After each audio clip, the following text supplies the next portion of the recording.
Morning everyone. आज मैं आपको फाइनेंशियल अकाउंटिंग में वित्तीय लेखांकन शिक्षण में दृश्य और सर्वे सामग्री का उपयोग और वित्तीय लेखांकन में सामाजिक जनसंचार और नेटवर्किंग का प्रयोग कैसे होता है। वित्तीय लेखांकन में शिक्षण में द्रव्य और सर्वे सामग्री का उपयोग वित्तीय लेखांकन की शिक्षण अधिगम प्रक्रिया में प्रयुक्त किए जाने वाले श्रव्य और दृश्य संसाधनों के उपयोग के बारे में हम निम्नलिखित रूप से जान सकते हैं। मॉडल, प्रतिरूप एवं नमूने। कक्षा में अध्यापक जब वित्तीय लेखांकन शिक्षण का उपक्रम प्रारंभ करता है तब उसे अनेक ऐसी वस्तुओं की आवश्यकता होती है जिनको कक्षा में मूल रूप से प्रस्तुत करना अध्यापक के लिए संभव नहीं होता है। कारण यह है कि वे वस्तुएं या तो बहुत बड़ी होती है अथवा बहुत छोटी, इसलिए इन वस्तुओं के मॉडल एवं नमूने कक्षा में अध्यापक प्रस्तुत करता है।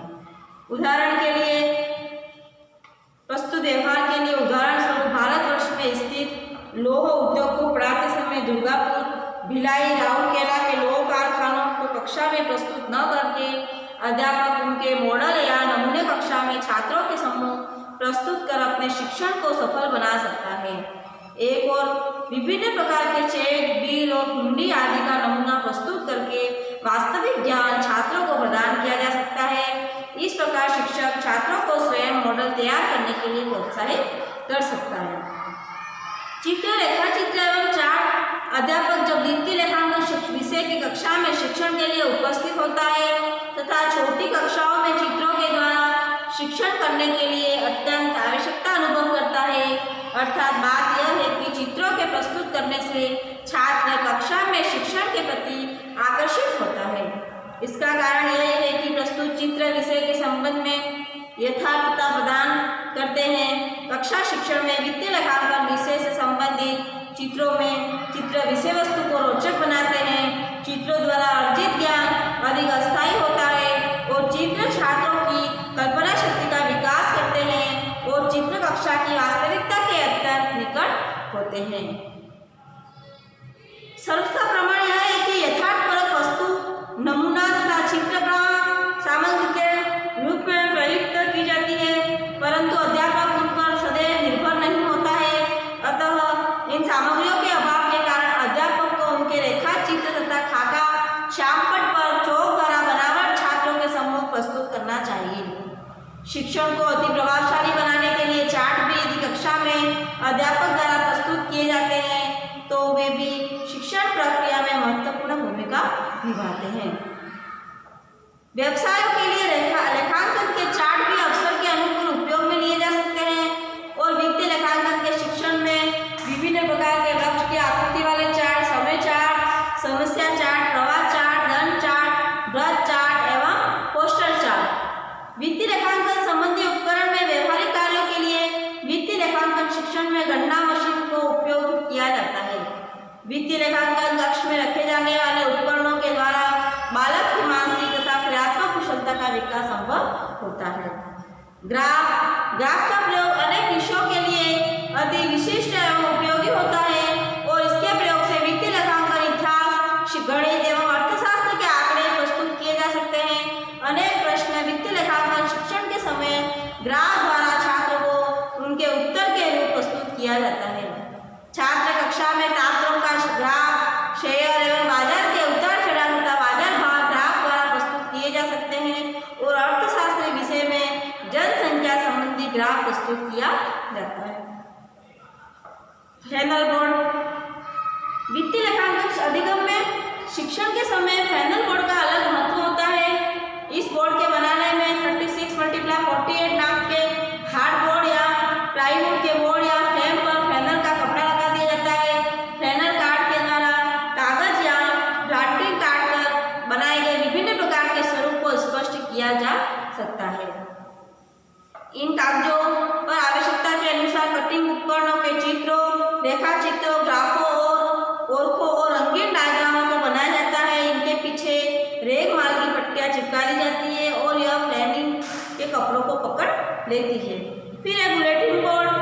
छात्रों के लिए आवश्यक समाचार या सूचनाएं बुलेटिन बोर्ड से प्राप्त भी की जा सकती है। सूचना पट पर शिक्षण संबंधी सूचना सामग्री एवं तथ्य विशेष व्याख्यान आयोजन तथा प्रदर्शनी से संबंधित पढ़ाई जाने वाले पाठ भी सूचना पट पर लगाए जा सकते हैं। यह कार्य वाणिज्य परिषद द्वारा संपन्न किया जा सकता है। फिर है फिल्म स्ट्रिप।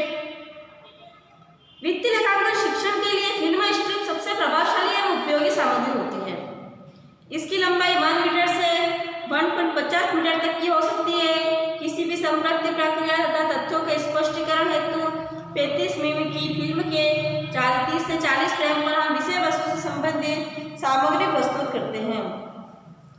इस प्रकार विषय वस्तु को क्रमबद्ध रूप से चित्रों, डायग्राम, फ्लो चार्ट, नमूने, लिखित सामग्री के रूप से प्रस्तुत किया जा सकता है। इसका सीधा प्रभाव छात्रों की ज्ञानेंद्रियों पर पड़ता है। इसकी सहायता से क्रय विक्रय, बही खाता, टंकन, सचिवालय पद्धति आदि का अध्ययन किया जाता है। दूसरे प्रकार का फिल्म स्ट्रिप प्रोजेक्टर को प्रक्षेपण के काम में लिया जाता है और इनकी रचना लगभग प्रक्षेपण लैटर्न या यौगिक लैटर्न से मिलती जुलती होती है। विशेष प्रकार के lens, projector, lamp, film strip holder, प्रक्षेपण स्क्रीन होती है। लैंप को ठंडा करने के लिए एक छोटा पंखा भी इसमें लगा होता है। VCR टेप रिकॉर्डर में कैसेट लगाकर मंच या भाषण जो शिक्षाविदों द्वारा समय समय पर आयोजित शैक्षिक सेमिनारों में दिया जाता है और सुना जा सकता है, परंतु VCR द्वारा टेलीविजन पर उस व्यक्ति का भाषण, व्यक्ति के फोटो और किए हुए एक्शन के साथ देखकर सुन सकते हैं। VCR में विभिन्न शैक्षिक कार्यक्रमों को आवश्यकता अनुसार देख सकते हैं। इस प्रकार इस विधि से शिक्षण में सजीवता, वास्तविकता एवं तथ्यात्मकता आ सकती है। इस माध्यम के उपयोग के लिए NCERT, CIET एवं SIRT द्वारा उपलब्ध शैक्षिक कैसेट का उपयोग वित्तीय लेखांकन शिक्षण हेतु किया जाता है। फिर आ गया टेप रिकॉर्डर। इस यंत्र द्वारा आवाज को रिकॉर्ड किया जाता है। इस यंत्र के 3 भाग होते हैं: ओवर साउंड इनपुट या माइक्रोफोन, एम्पलीफायर, रिप्रोड्यूसर। इस यंत्र से 2 क्रियाएं प्रमुख होती है: आवाज को रिकॉर्ड करना, पुनः आवाज को बाहर निकालना, और सूक्ष्म शिक्षण और सामान्य शिक्षण के पुनर्बलन और मूल्यांकन में टेप रिकॉर्डर सहायक होता है।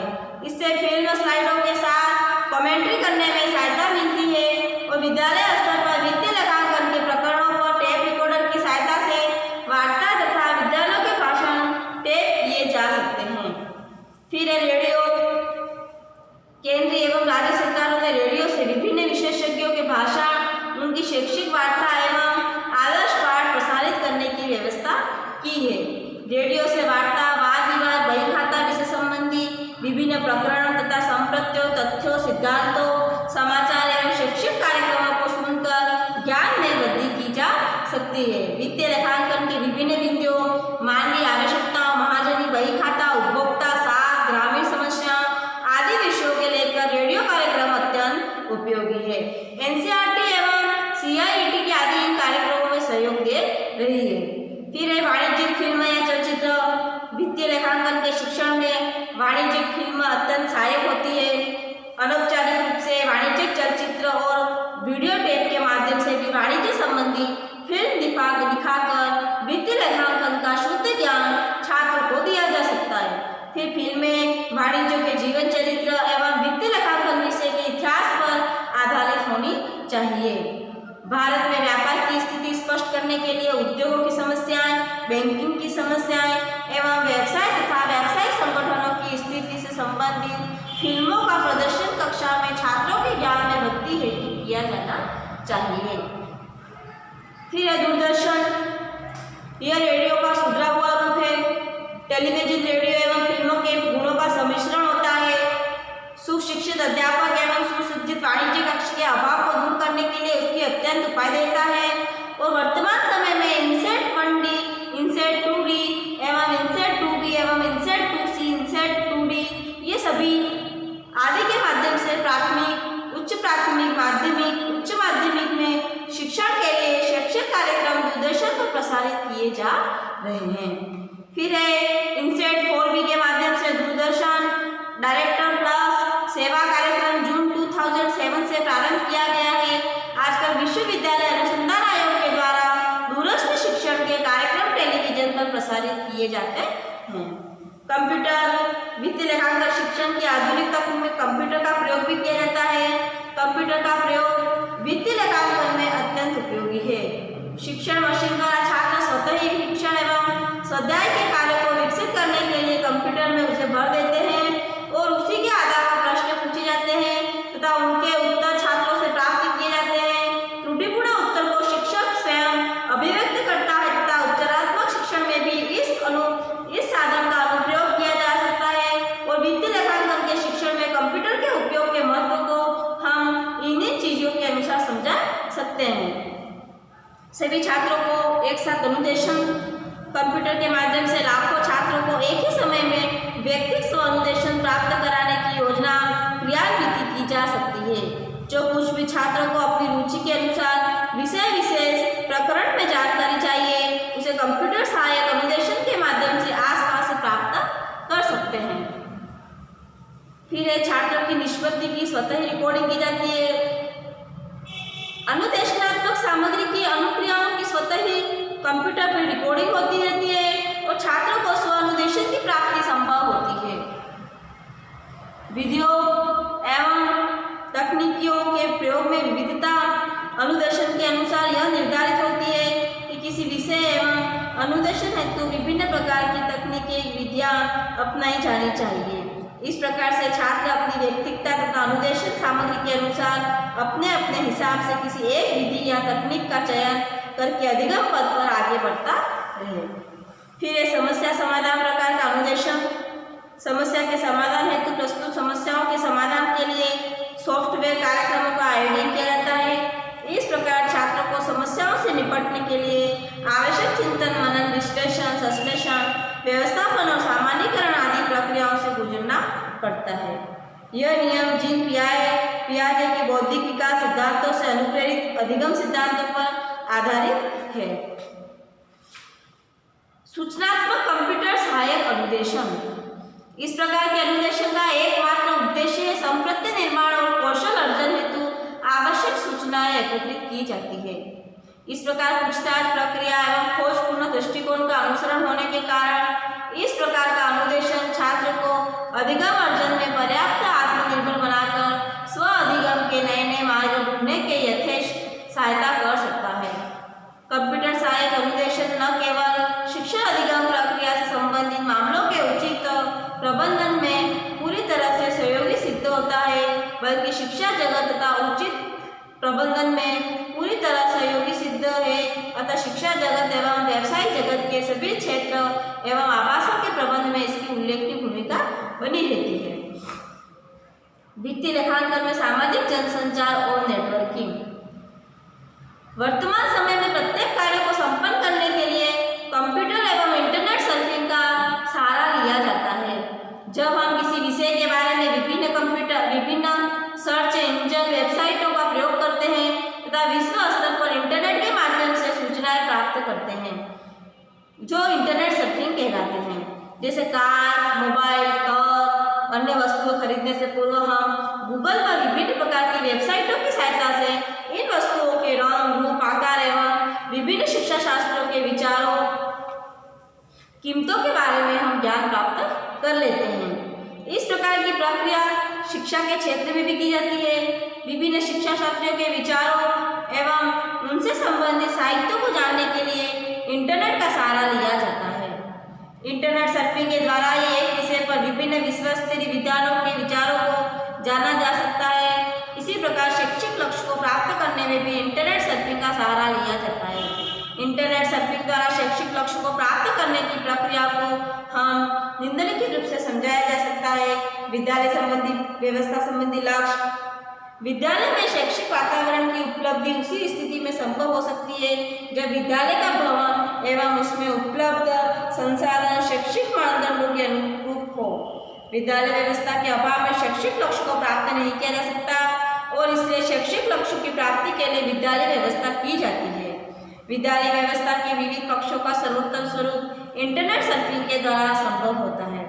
इंटरनेट सर्फिंग के माध्यम से विद्यालय व्यवस्था के प्रत्येक पक्ष पर अनेक प्रकार के विचार प्रस्तुत किए जा सकते हैं। इन विचारों के श्लेषण एवं विश्लेषण के माध्यम से सर्वोत्तम विद्यालय व्यवस्था को जन्म दिया जा सकता है। अतः इंटरनेट सर्फिंग द्वारा सर्वोत्तम विद्यालय व्यवस्था के लक्ष्यों को निम्नलिखित रूप से स्पष्ट कर सकते हैं। विद्यालय भवन की सर्वोत्तम व्यवस्था अच्छी होनी चाहिए। विद्यालय भवन की सर्वोत्तम पर विचार किया जा सकता है। इंटरनेट सर्फिंग के माध्यम से विद्यालय भवन के एल आकार, यू आकार एवं एच आकार के भवन का प्रारूप प्राप्त किया जा सकता है। इन विविध आकारों का उपयोग उपलब्ध भूमि के अनुसार किया जा सकता है। इस प्रकार विद्यालय भवन की उपलब्धता शैक्षिक लक्ष्य को प्राप्त करने में सहायता कर सकती है। यह सभी इंटरनेट सर्फिंग से संभव होता है। विद्यालय में खेल संबंधी व्यवस्था। विद्यालय में खेल संबंधी व्यवस्था पर विचार करने के लिए भी इंटरनेट सर्फिंग का महत्वपूर्ण स्थान है। इंटरनेट सर्फिंग के माध्यम से विविध प्रकार के खेलों की जानकारी प्राप्त की जाती है, जिनमें कुछ खेल छोटे मैदान पर खेले जा सकते हैं तथा कुछ खेल बड़े मैदान पर खेले जा सकते हैं। विद्यालय में बड़े मैदान की व्यवस्था है तो क्रिकेट एवं पेड़ आदि संबंधी खेल खिलाए जा सकते हैं।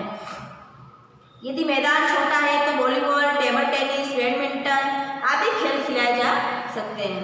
भारतीय विद्यालय में धन की कमी के कारण कुछ खेल ऐसे भी होते हैं जिनके लिए किसी विशेष सामग्री की आवश्यकता नहीं होती है, कबड्डी, खो खो आदि। इस प्रकार इंटरनेट सर्फिंग विविध प्रकार के खेलों की जांच, नियम एवं व्यवस्था के बारे में पूर्ण जानकारी प्रदान करती है।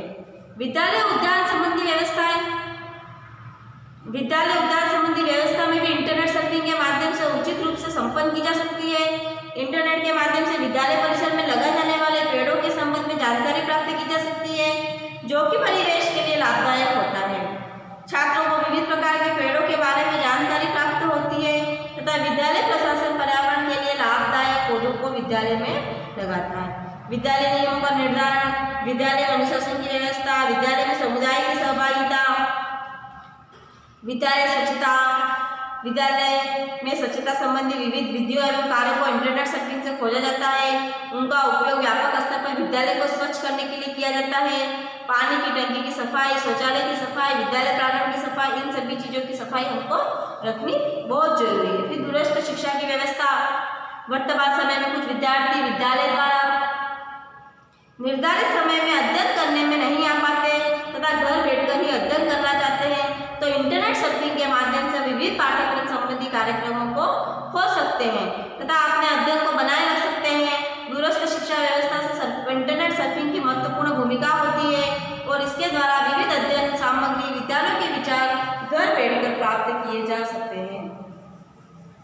संसाधनों का सर्वोत्तम उपयोग। विद्यालय व्यवस्था में मानवीय एवं भौतिक संसाधनों का व्यापक रूप से उपयोग किया जा सकता है। इनका उपयोग विविध विधियों का ज्ञान इंटरनेट सर्फिंग के माध्यम से किया जाता है और शिक्षक की व्यावसायिक एवं विषयगत योग्यता, शिक्षक का विद्यालय के प्रति दायित्व, विद्यालय में उपलब्ध संसाधनों का शिक्षण अधिगम प्रक्रिया में उपयोग और विद्यालय में शैक्षिक वातावरण के निर्माण आदि कार्य में ज्ञान प्राप्त करने में इंटरनेट सर्फिंग की महत्वपूर्ण भूमिका मानी जाती है। विद्यालय प्रशासन की व्यवस्था। विद्यालय प्रशासन संबंधी व्यवस्था के अंतर्गत विद्यालय के नियम, अनुशासन, शिक्षकों की योग्यता, शिक्षकों के दायित्व, छात्रों की उच्च शिक्षण अधिगम सामग्री आदि को सम्मिलित किया जा सकता है। इंटरनेट सर्फिंग के माध्यम से इन सभी बिंदुओं पर विविध विश्व स्तरीय व्यवस्थाओं के बारे में जानकारी दी जाती है। फिर शिक्षण अधिगम प्रक्रिया संबंधी लक्ष्य में पाठ्यक्रम की सर्वोत्तम व्यवस्था, आधुनिक शिक्षण विधियों की व्यवस्था, शिक्षण अधिगम सामग्री की व्यवस्था, अधिगम संबंधी गतिविधियों की व्यवस्था, पाठ्यक्रम सहगामी क्रियाओं की व्यवस्था और शिक्षक का व्यवहार कैसा होना चाहिए। शिक्षण अधिगम प्रक्रिया की प्रभावशीलता में शिक्षक का व्यवहार महत्वपूर्ण भूमिका का निर्वहन करता है। इंटरनेट सर्फिंग के माध्यम से प्राध्यापक, शिक्षण एवं अभिभावक ये समझ सकते हैं कि शिक्षक का व्यवहार छात्र के प्रति सदैव सकारात्मक एवं आत्मीय होना चाहिए, जिससे छात्र का व्यवहार अच्छा होना चाहिए। प्रतिभाशाली छात्रों की शिक्षण अधिगम प्रक्रिया होनी चाहिए। फिर प्रभावशाली शिक्षण अधिगम प्रक्रिया का विकास होना चाहिए। फिर प्रतिभाशाली छात्रों की शिक्षण अधिगम प्रक्रिया में प्रतिभाशाली बालकों की शिक्षण अधिगम प्रक्रिया की सर्वोत्तम व्यवस्था भी इंटरनेट सर्फिंग द्वारा की जाती है। अनेक शिक्षा शास्त्रियों एवं मनोवैज्ञानिकों के विचारों ने भी यह सिद्ध कर दिया था कि प्रतिभाशाली बालकों की उचित प्रतिभा का विकास केवल सामान्य पाठ्यक्रम या सामान्य शिक्षण विधियों द्वारा नहीं किया जा सकता है, जो वर्तमान समय में प्रत्येक विद्यालय में छात्रों को कक्षा में ही विभाजित करके प्रतिभाशाली एवं सामान्य बालकों के लिए प्रथम शिक्षण अधिगम प्रक्रिया का उपयोग किया जाता है। फिर है विकास संबंधी लक्ष्य। शैक्षिक लक्ष्यों के विकास संबंधी लक्ष्य को प्राप्त करने में इंटरनेट सर्फिंग की महत्वपूर्ण भूमिका होती है। इंटरनेट सर्फिंग के माध्यम से विविध प्रकार के विकास संबंधी क्षेत्र की विधियों के बारे में ज्ञान प्राप्त कर सकते हैं, जिससे इस प्रक्रिया को सरल रूप से संपन्न किया जा सकता है। इंटरनेट सर्फिंग बालकों में राजनीतिक विकास के लिए अनेक प्रकार की विधियों का ज्ञान प्रदान करती है। पाठ्यक्रम के अधिकार एवं कर्तव्य संबंधी सामग्री का समावेश, छात्रों की संसद का निर्माण करना, वाद विवाद प्रतियोगिता में राजनीतिक विषयों का समावेश करना एवं निबंध लेखन में राजनीतिक विषयों का ज्ञान आदि। इससे छात्रों में राजनीतिक विकास तीव्र गति से संभव होता है। इस प्रकार की प्रक्रिया प्रत्येक क्षेत्र में इंटरनेट सर्फिंग के माध्यम से ज्ञात की जा सकती है। फिर है शैक्षिक विकास में भूमिका। इंटरनेट सर्फिंग के माध्यम से शिक्षा के महत्व को बताया जाता है। प्रत्येक शिक्षक छात्र में शैक्षिक उपलब्धि स्तर को बढ़ाने के लिए विविध प्रकार शिक्षण अधिगम विधियों एवं गतिविधियों को ज्ञात कर सकता है, जिससे छात्रों की रुचि विद्यालय व्यवस्था, शैक्षिक व्यवस्था में बढ़ जाती है। प्रत्येक छात्र विद्यालय में आना चाहते हैं। अभिभावकों की रुचि भी विद्यालय में छात्रों को भेजने में होती है और 100% नामांकन की स्थिति उत्पन्न होती है। सांस्कृतिक विकास में भूमिका, नैतिक विकास में भूमिका, आध्यात्मिक विकास में भूमिका, राजनीतिक विकास में भूमिका, भाषाई विकास में भूमिका, सामाजिक विकास में भूमिका, शारीरिक विकास में भूमिका, आर्थिक विकास में भूमिका, वैज्ञानिक दृष्टिकोण के विकास में भूमिका। अब है नेक्स्ट है सामाजिक नेटवर्किंग। सामाजिक नेटवर्किंग में ऑनलाइन सहभागिता को सामाजिक नेटवर्किंग के रूप में माना जाता है। ऑनलाइन सहभागिता या सामाजिक नेटवर्किंग का संबंध मानव द्वारा नेटवर्क के माध्यम से एक दूसरे से संबंध स्थापित करने की प्रक्रिया से है। यह संबंध उनके वास्तविक जीवन संबंधी क्रियाओं से होते हैं। एक छात्र अपने साथियों से फेसबुक के माध्यम से शिक्षा संबंधी भारतीय संस्कृति या सभ्यता संबंधी विचारों का आदान प्रदान करता है। इसी प्रकार प्रत्येक व्यक्ति फेसबुक का प्रयोग करके अपने रुचिपूर्ण विषयों के बारे में ज्ञान का आदान प्रदान कर सकता है। ऑनलाइन सहभागिता या सामाजिक नेटवर्किंग में व्यक्ति मात्र भारतीय मित्रों से ही विचारों का आदान प्रदान नहीं करता है, वरना यह विविध देशों में बैठे अपने मित्रों से भी बातचीत कर सकता है। सामान्य रूप से सभी प्रकार की सामाजिक नेटवर्किंग सेवाएं वेबसाइटों पर आधारित होती हैं और सामाजिक नेटवर्किंग वर्तमान समय की एक ऐसी सामाजिक व्यवस्था है जिसमें कोई भी व्यक्ति अपनी रुचि के विषय से संदर्भ में विविध प्रकार की जानकारी प्राप्त कर सकता है तथा अपने विचारों से दूसरों को अवगत करा सकता है। अनेक अवसरों पर सामाजिक नेटवर्किंग के माध्यम से व्यक्ति दूसरे को ऐसे विषय दे सकता है जिस पर व्यक्ति विचार करे, अपने विचार प्रस्तुत करे और पर्यावरणीय प्रदूषण, शिक्षा की सार्वभौमिकता, भ्रष्टाचार का उन्मूलन आदि। इस प्रकार सामाजिक नेटवर्किंग का प्रयोग विविध रूप से होता है। सामाजिक नेटवर्किंग की प्रक्रिया में व्यक्ति एक दूसरे से संपर्क स्थापित करने के लिए विविध इंटरनेट एवं कंप्यूटर संबंधी प्रक्रियाओं को अपनाता है। इसे वो फेसबुक के माध्यम से अपने ईमेल भेज सकता है और वह प्राप्त कर सकता है, विविध प्रकार की चैटिंग कर सकता है। सामान्य रूप से सामाजिक नेटवर्किंग की अनेक विधाएं प्रचलित हैं, परंतु वर्तमान समय में प्रमुख रूप से फेसबुक, ट्विटर, गूगल समूह का प्रयोग किया जाता है। सामाजिक नेटवर्किंग की प्रमुख विधाओं के बारे में निम्नलिखित रूप से फेसबुक, ट्विटर, गूगल समूह आदि। फेसबुक की अवधारणा सामाजिक नेटवर्किंग के उपयोग। सामाजिक नेटवर्किंग प्रक्रिया में फेसबुक का महत्वपूर्ण स्थान है। वर्तमान समय में फेसबुक के माध्यम से व्यक्ति अपने मित्र एवं परिचितों से संपर्क स्थापित कर सकता है। इनका प्रारंभ सर्वप्रथम अमेरिकन यूनिवर्सिटी द्वारा अपने छात्रों को सूची प्रदान करने के लिए किया गया था। फेसबुक का प्रारंभ 4 फरवरी 2004 को मार्क जुगरबर्ग द्वारा किया गया था। मार्क जुगरबर्ग द्वारा अपने साथियों की सहायता से, जो कि हार्वर्ड विश्वविद्यालय के छात्र थे, इसका आविष्कार किया। जिन छात्रों ने इस कार्य में सहयोग किया, इनका नाम एडो सेब्रिन, एंड्रू मैकलॉग तथा डस्टिन मॉस्को विजार्ड फ्राइस था। प्रारंभ में उसके उपयोग की सुविधा हार्वर्ड विश्वविद्यालय के छात्रों के लिए उपलब्ध थी। बाद में इसका विस्तार बोस्टन एरिया के महाविद्यालय द्वारा स्टैनफोर्ड विश्वविद्यालय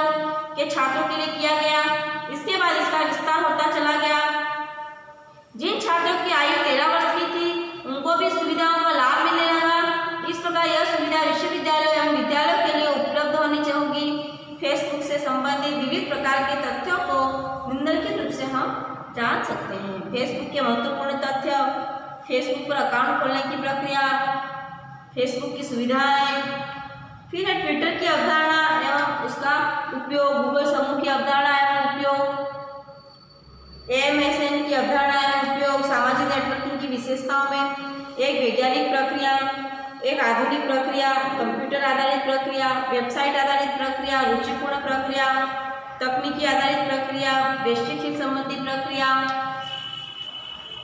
सामाजिक शिक्षा संबंधी प्रक्रिया, सहभागिता की प्रक्रिया, सामूहिक विचार विमर्श की प्रक्रिया।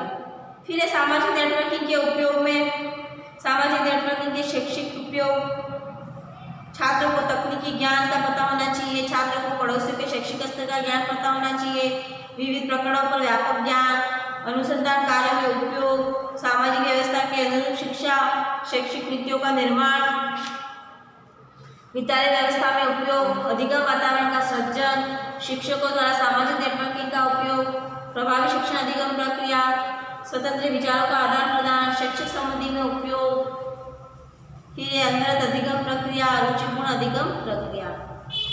सामाजिक नेटवर्किंग की उपयोगिता शिक्षा के साथ साथ अन्य क्षेत्रों में भी थी। जब हम किसी व्यक्ति, अपने मित्र, विद्यालय या सहयोगी से बात करते हैं तो चर्चा का विषय केवल एक ही क्षेत्र से संबंधित नहीं होता, वरना उसका क्षेत्र व्यापक होता है।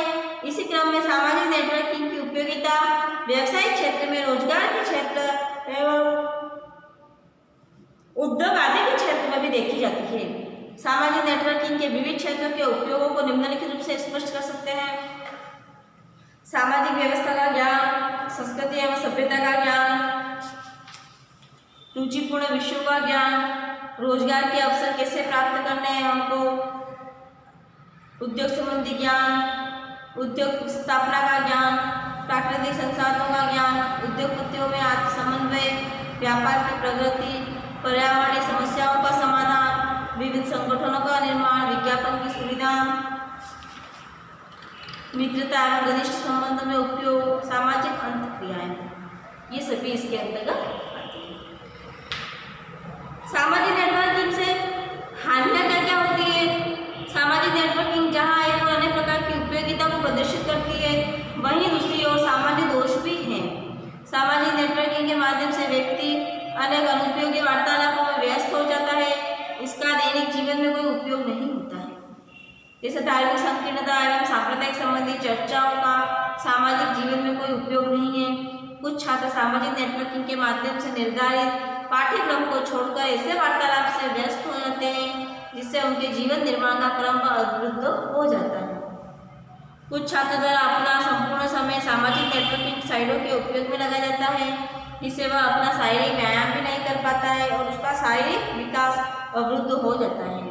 छात्रों पर सामाजिक नेटवर्किंग के माध्यम से मानसिक दबाव अधिक हो जाता है, क्योंकि उसको विभिन्न प्रकार की फेसबुक एवं ट्विटर आदि पर कार्य करना होता है। छात्र सजीव एवं वास्तविक सामाजिक व्यवस्था से दूर हो जाते हैं, एक मशीन की भांति विविध सामाजिक नेटवर्किंग साइटों से संबंध बना रखता है। सामाजिक सहभागिता के लाभ अधिक है, इसमें सामान्य दोषों को समाप्त करते हुए उसे एक सर्वोत्तम प्रक्रिया बनाया जा सकता है। फिर है वित्तीय लेखांकन के लिए सामुदायिक संसाधनों का उपयोग करना। समुदाय शब्द अंग्रेजी के शब्द का हिंदी रूपांतरण है। कम्युनिटी शब्द दो शब्दों से मिलकर बना है। काम और यूनिस, काम का अर्थ है एक साथ और यूनिस का अर्थ है सेवा करना। समुदाय का अर्थ हुआ मिलकर सेवा करना। समुदाय व्यक्तियों का एक ऐसा समूह है जो मिलकर एक साथ रहते हैं, एक दूसरे की सेवा एवं सहायता करते हुए अपने अधिकारों का उपयोग करते हैं। और समुदाय मनुष्यों का अस्थायी और स्थायी समूह है जिसके अनेक प्रकार के समान हित होते हैं। जहीं कहीं भी व्यक्तियों का एक समूह सामान्य जीवन में भाग लेता है, वही हमें समुदाय कहते हैं। समुदाय एक ऐसा समूह है जिसमें कुछ मात्रा में हम की भावना होती है और वह एक क्षेत्र में रहता है। व्यापार, अध्ययन के शिक्षण के लिए समुदाय के अंतर्गत हम प्रशासनिक संस्थाएं, सार्वजनिक सेवा संस्थाएं, विभिन्न प्रकार के उद्योग केंद्र, ऐतिहासिक स्थान, स्थानीय भौगोलिक वातावरण, प्राकृतिक साधन, संग्रहालय, सामाजिक संस्था, विशिष्ट व्यक्ति विशेषज्ञों के व्याख्यान, प्रयोगात्मक प्रदर्शन, इस प्रकार ये चैप्टर फिनिश हुआ।